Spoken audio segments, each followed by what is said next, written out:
Ini ada satu yang menarik nih Bapak. Bapak pasti lihat dan Ibu yang mendengarkan atau teman-teman atau adik-adik, pasti kalian semua dari kecil bisa gambar. Betul? Betul. Tidak ada anak kecil yang pernah saya temui paling tidak yang tidak pernah bisa gambar. Harus tidak pernah menyukai gambar. Ya. Nah, menariknya adalah balik lagi ke tadi, kenapa ketika usia di 16-17 itu skillnya itu menghilang. Banyak orang mulai mengaku saya nggak bisa gambar nih. Iya. Padahal saya bisa pastikan di Indonesia semua orang pernah gambar gunung. Kemudian ada sawahnya, kemudian ada burung-burungnya yang dibuat itu. Ya. Agak lancip. Iya, agak lancip. Itu masing-masing anak punya kesenangan itu sebetulnya. Nah,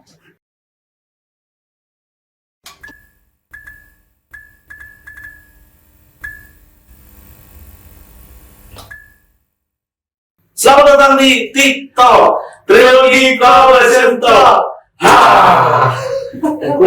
Kurang tahu ya, lupa ya. Oke. Gimana nih kabarnya?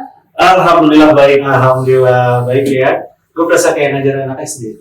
Gimana kabarnya? Terus yang jawabnya bareng-bareng ya. Iya. Bersiap, beri salam. Assalamualaikum warahmatullahi wabarakatuh. Mata ketua kelas ya? Mata ketua kelas. Berapa periode Pak? 4 ya. Pengennya 32. Oke, Lanjut. Oke nih, nggak terasa sudah berapa episode kita di TikTok ini ya. Udah berjalan alhamdulillah cukup konsisten sampai saat ini ya. Alhamdulillah, karena kita punya tim yang sangat hebat kok di balik layar nih. Di balik layarnya.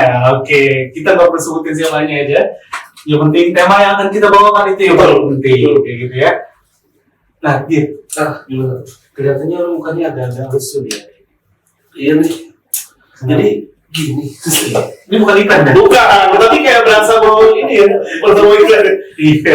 Ya jadi tuh, gue tuh belakangan ini tuh sering banget kesel sama pengendara. Pengendara motor. Oh. Karena kan gue sendiri pakai kendaraan roda 4. Oke.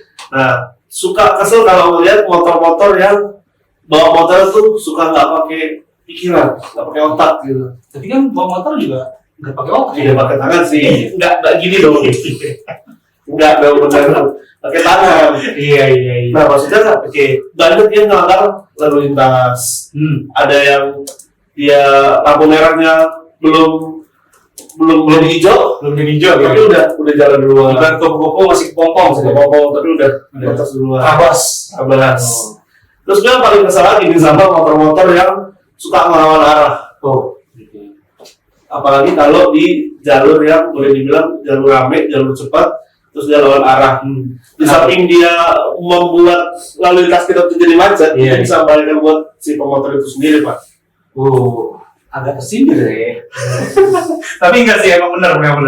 Jadi menurut pantauan mata saya, jadi memang kendaraan motor biasanya ya, ini enggak menuju ke salah satu pihak. Ada beberapa oknum yang memang lebih memilih lawan arah, gitu kan, dibandingkan ikuti jalan yang sebenarnya. Soalnya kalau lawan orang tua, durhaka, dia lawan arah.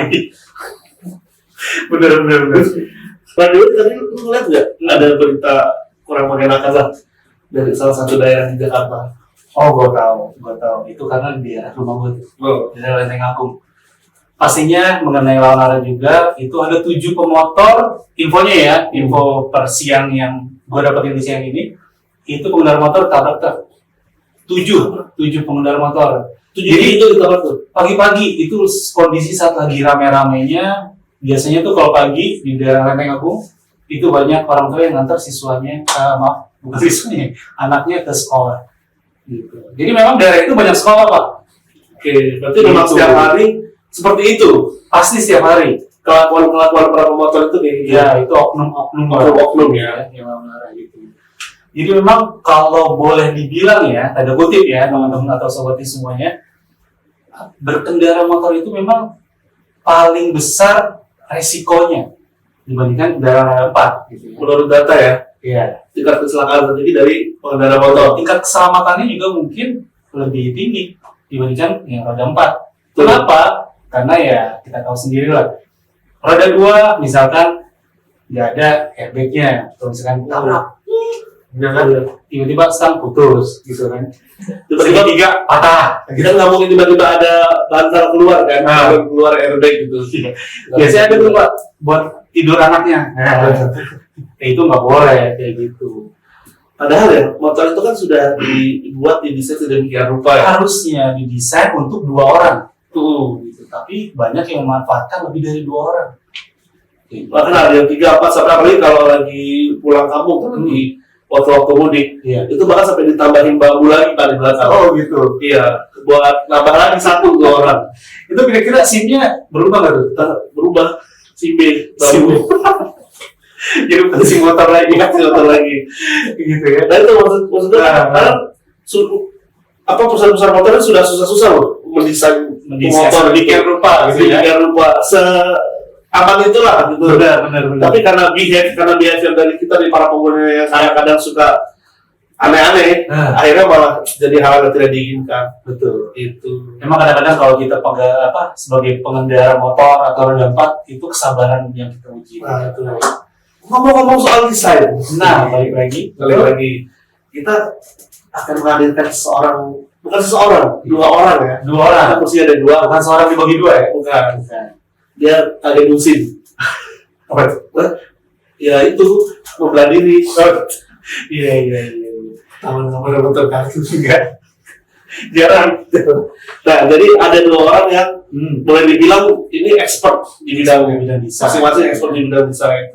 Dan kita nanti bisa banyak mengambil insight-insight yang terutama bermanfaat untuk kita semua, dan terutama juga untuk teman-teman yang memang ada di lingkup desain nih. Gitu. Betul. Pokoknya banyak hikmah yang akan diambil. Betul sekali. Ya, hitungan waktu pagi Pak, habis subuh.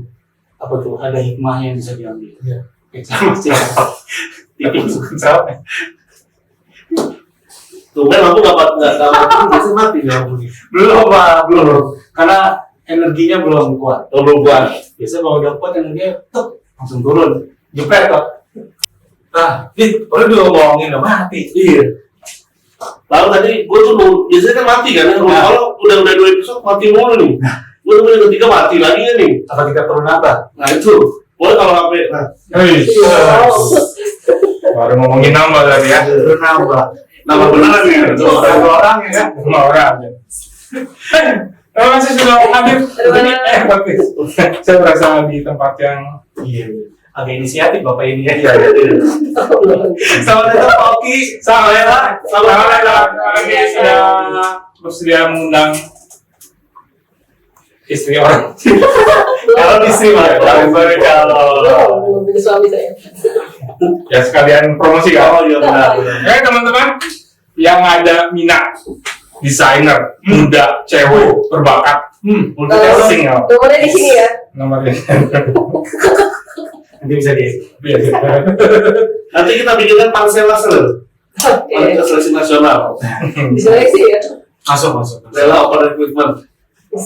Mantap. Urgently required. Kamu perlu kita pasang di Shopee Boleh. Apa tuh? iklannya. Betul. Oke, Pak Oki Kurniawan, Kabiro, Kabui. Prodi Desain Produk, dan juga Lela Jamila. Halo. Gimana kabarnya? Mas Adit, Mas Irfan. Ya. Alhamdulillah sehat. Alhamdulillah. Alhamdulillah luar biasa. Allah Akbar. Itu bisa mengurangi tapi tetap semangat. Alhamdulillah, insya Allah mengurangi dosa saya di sini. Jadi kayak bocah lagi kan. Sekarang nih, sebelum kita ngobrol nih, kita selalu punya ritual nih untuk dengan tamu kita. Bukan iya. Bukan ya. Ini hal yang harus dilakukan oleh para bintang tamu di awal. Untuk ikut melakukan opening seperti tadi. Agak hahah Ada hahnya gitu. Tapi di kontras saya nggak pakai. Ada ya ternyata kalau sudah Ada nggak? Ada ya. Memang kecil banget Pak, harus pakai loop. Tahu nggak? Iya. Surya Kanta, Surya Kanta ya. Jangan dilesetin, bahaya soalnya. Iya. Ngerti Mas ya. Silakan balik dimulai apa-apa. Oke. Selamat datang di TikTok Trilogi Collaboration Talk. Agak delay. Agak delay ya, agak delay. Oke, ulang saya lagi ya. Selamat datang di TikTok Trilogi Collaboration Talk. Gimana? Ada rasa-rasa Alhamdulillah wangi. Ada energi positif yang saya ambil diri hahaha gitu. Iya, hahaha. lalu apa ya, kita adopsi dari berbagai macam gerakan yang ada, gerakan yoga, ada gerakan, wah pokoknya ini Terjadilah hasilnya seperti itu. iya. Dan yang paling penting ada gerakan zumbanya. Oke. Ya, Pak Adit ini instruktur zumba. Zumba itu bukan yang game yang ini ya? Zumba. Oh iya. Ya coba ada siapa kan? Ibu-ibu. Ya, Iya kan ya? Nggak ada kayaknya. Itu sebenarnya politically incorrect. Bukan ya fakta memang, tapi secara politis agak kurang. Iya. Bapak nungguin saya di R itu. agak surprise. Iya.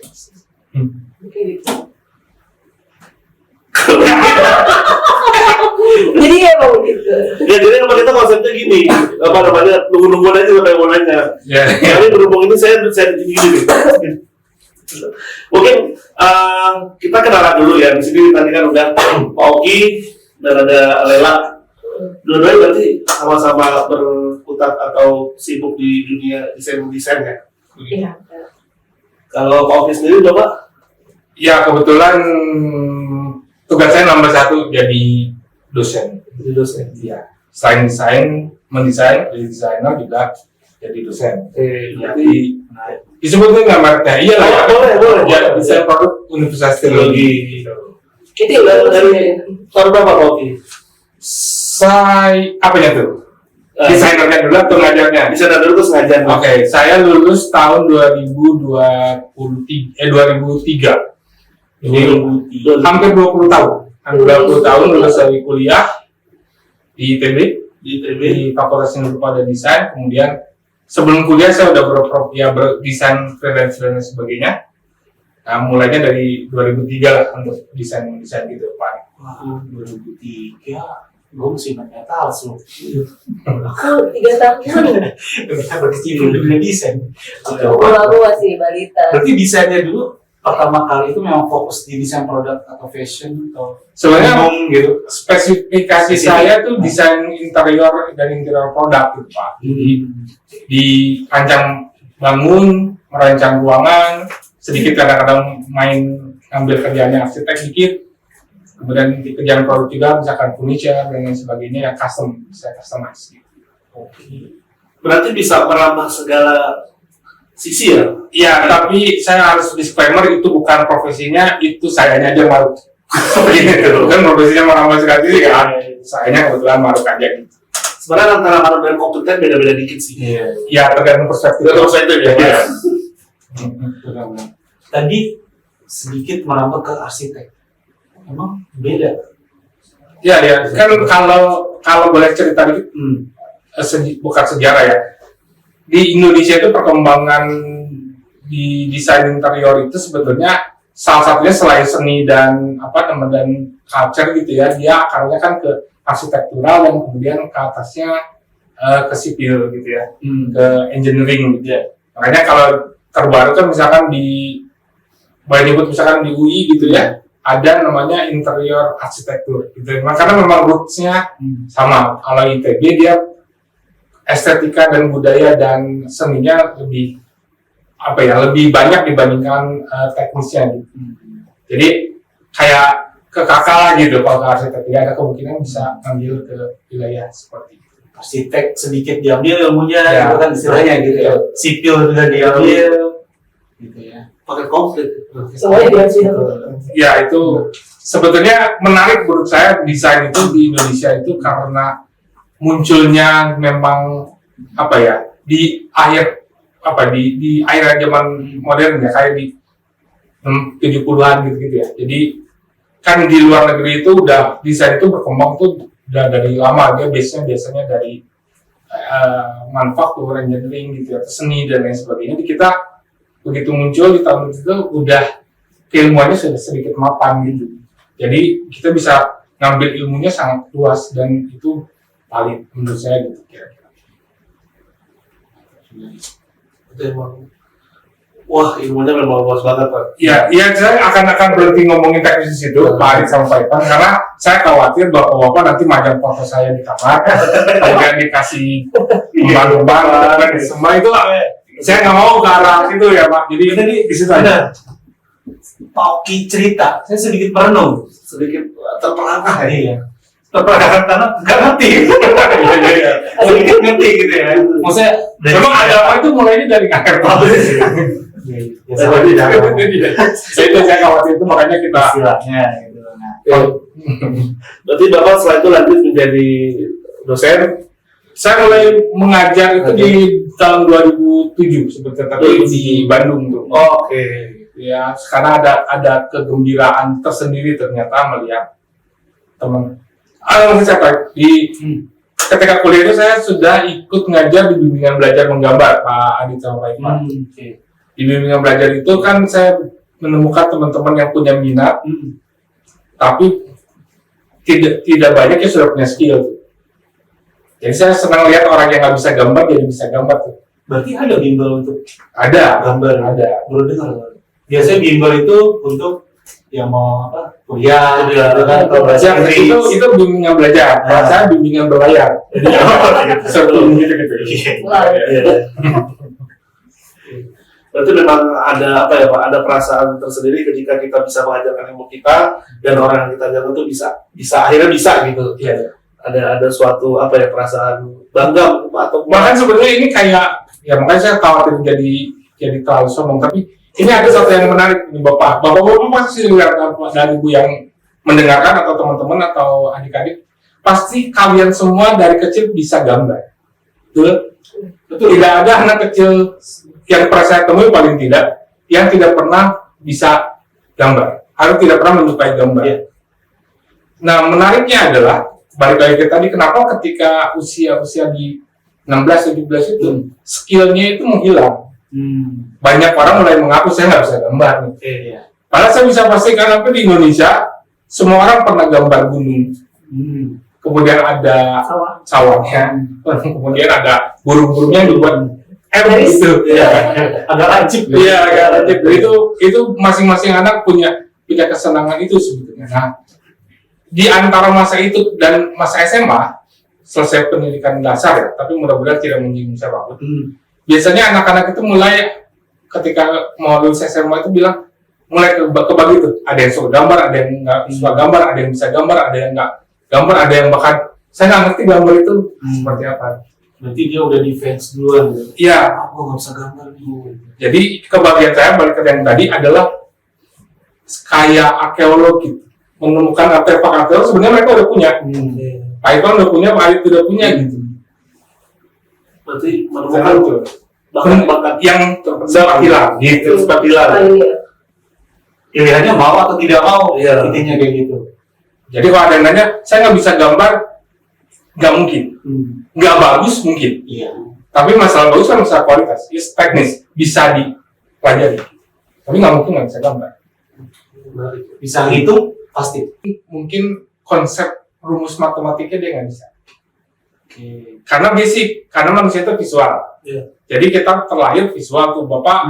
Bahkan yang dipelajari oleh manusia waktu kecil itu adalah memperhatikan secara visual. Gitu ya. Sebelum bisa ngomong kan bisa lihat dulu, gitu. Bisa belajar dulu di situ. Jadi kemampuan visual itu termasuk gambar salah satu di antaranya itu sebenarnya selalu ada di dalam benak kalian teman-teman. Tinggal mau digali apa enggak, mau effort atau enggak. Yes. Benar-benar. Gitu. Udah yang terlalu ketemu nih, saya nggak mau nih. Wow. Nanti tiba-tiba apa bakar apa namanya, bakar hiu, bakar apa gitu kan. Kemudian tiba-tiba tanggal lahir saya jadi perayaan, enggak ya. Mungkin. Takutnya gitu, makanya jangan terlalu berat-berat Bapak. Ya, Sampai di sini fotokopi saya print, saya taruh di belakang handphone. Iya. Kayak ada K-pop gitu. Atau saya mungkin langsung ngelakuin cut gitu ya, yang otomatis gitu ya. Ya, itu di trend di trend. Masukin dalam Oreo, Pak. Iya. Oke, sekarang ke Lela deh. Oke, baik. Lela, pertama kali tahu tentang desain atau gambar itu apa sih yang mungkin menginspirasi atau yang akhirnya oke deh gua mau desain deh gitu. Oh, mungkin sekarang aku dari gambar ya. Boleh. Mungkin dari kata Poki, aku emang dari kecil semua orang emang bisa gambar kan. Bahkan aku ngerasa dari kecil banget nih, balita aku suka banget nyoret tembok ya kan, ya, pakai krayon, pakai Pilok. nggak sampai. Gobel dong. Dia langsung baik-baik. Iya, benar, alat pensil lah. Jadi yang ditutup pakai itu loh, pakai buah gitu ya. Terus malam-malam jam 2 jam 3 gitu ya. Itu masih kecil saya bapak. Jadi itu awal mulanya lah saya mulai kayak suka nyadar apa getan gitu kalau misalkan ada ruang kosong terus kayak masih nggak apa-apain terus saya ambil pensil terus entah mau coretin apa gitu. Berarti yang di underpass Depok itu Lela yang gambar. Gitu nggak juga. Itu Lil ya, kalau nggak salah kan tagline-nya Lil, Mesir. Oh, Ya itu Lela, Lil. Iya itu pokoknya Little Ella. nanti pesan. Pokoknya dari awal-awal tuh. Bayangin pakai hijab terus malam-malam. Ya benar. Saja Iya. putih aja itu. Ini kalau berlanjut pas aku mulai SD, aku juga masih ngurusin gambar-gambar aku. Dan kalau teman-teman kebanyakan tadi bikin gunung, bikin apa sawah, apa segala macam. Aku gambarnya Mickey Mouse. gambar Mickey Mouse. Gitu aku coba. Agak berat ya. Tapi aku juga gambar gunung gitu-gitu pernah. Tapi aku kayak coba yang lain lah gitu. Kayak tau kan sampul buku apa anak SD gitu kan Apa? kayak bergambar-gambar. Belakangnya. Enggak, gambar-gambar Sampul animasi bukunya apa gitu nih? lah. Banyak pokoknya. Cover buku. Cover, ya. Cover bukunya kayak Iya, covernya bukan Itu- belum di cover. Ya, covernya itu kan bicara ada gambar-gambar animasi apa segala macam itu aku suka niruin. Yang ada tulisan Tatang. Tergantung bukunya apa. Tapi Lena kenal nggak ada namanya seniman Tatang S namanya? Tatang. Yang Bukan itu ya? Nggak tahu kan juga sih. Tapi bapak tua, kan dia milih itu bapak berdua tua ya.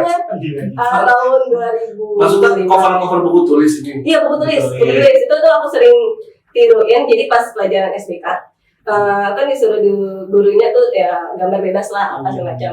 Yang lainnya kebanyakan emang bikin gunung apa rumah apa segala macam ya kan. Aku di situ coba aku bikin gambar dari niruin dari gambar apa cover buku tulis ke gambar animasi Mickey Mouse apa segala macam. Tergantung bukunya. Sidu apa Kiki apa?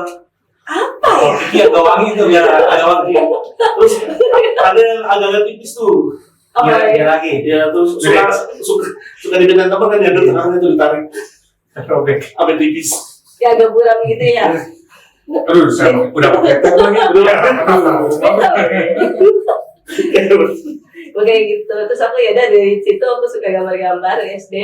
Apa yang paling aku suka mata pelajarannya emang SBK kan. SBK tuh Seni Superbike. Oh, ya itu singkatan itu ya. soalnya Budaya. seni budaya, Kesenian. seni Seni sih. budaya dan kesenian. Bukan. kalau dulu Seni kertas budaya. kerajinan tangan kesenian. Oh, SBK. Sebenarnya tuh seni budaya dan kesenian. Seni budaya kesenian ya? Iya ya. Iya betul. Iya. Jadi kalau kalian bisa perhatiin ya, ini kan zaman Lela namanya SBK, singkatannya huruf pertama. Zaman Bapak tadi Kertas. kertas artinya dia penggalan suku kata ya. Iya. Oh, Jadi singkatan itu makin kesini memang makin disingkat. berarti S doang. Iya, mungkin gitu. Oh, Ekspresi doang ya, saya nggak tahu. Tapi zaman saya itu semuanya lengkap. Mata pelajaran kesenian menggambar itu lengkap. Oh. Bukan senggam bukan. Itu berarti Panjang Pak ya. Iya, kita pokoknya karena menikmati apa ya? Kayak menikmati aja kalau kata itu lengkap aja. Sekolah. Iya, sekolah itu namanya apa ya? Seluas itu. Berarti rapotnya nggak penuh tulisannya. Iya, betul. Dengan mata pelajaran. Ada mata pelajaran sedikit, Pak. oh, nggak jadi terlalu banyak panjang. sekarang Iya. apa nih? Nggak banyak. kalau dulu kan kita mulai disingkat tuh ada Kertakes, ada LKJ. LKJ, PPKM. Iya. Betul. Kita yang singkat cuma 2 kayaknya, IPA sama IPS. Oh ya. Penjaskes Penjaskes olahraga. Kita udah olahraga. Penjaskes. Mata kuliah olahraga gitu. Sederhana gitu zaman dulu, kalian bisa perhatikan ya? Sederhana gitu. Apa yang diomongin tuh apa yang diartikan gitu.